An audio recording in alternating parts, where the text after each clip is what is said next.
မနေ့ကဝယ်လာတာလေးကြွားကြံလို့တငင်းကုန်စီရတယ်ဒီမှာရေငံတီတွဲလိုက်ကြည့်ဦးမှာဒါ9500ပဲကြာပါတယ်ဒီမှာဒါတွေတစ်လုံးမှာ400 500 600ဒါတွေပဲရှိပါတယ်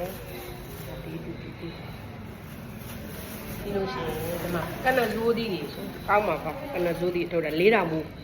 ကနဇိုးသီး4000မူပါဒါဒူးရင်ဒီဝဲကြိုင်းနေပဲဒူးရင်ဒီဒါ1000ခွဲဒါ1000ခွဲတယ်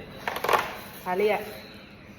လည်းမွေးကြိုင်းတာဒါ8000နဲ့ဒါခွဲစားပြီးသားနော်အထဲမှာလေအသားကတော်တော်ကောင်းတာချိုးနေရပဲချိုးကြီးနေရပဲ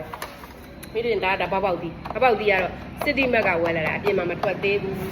နောက်တစ်ခုပြကျင်တာရှိသေးတယ်တငင်းကုန်းသေးရဝဲလာတာဒီမှာကျမတို့မျိုးမှာတိတ်မရှိဘူးအာလူ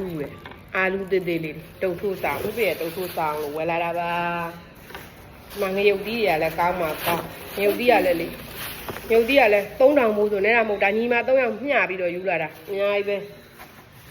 ဒီမှာတံမယာသီးတွေပြအောင်မယ်တံမယာသီးတွေပြလိုက်အောင်မယ်တံမယာသီးတွေကဒါတစ်လုံးမှာ100တဲ့တံမယာသီးတစ်လုံး100ပဲရှိတယ်လက်ဆက်နေရပဲ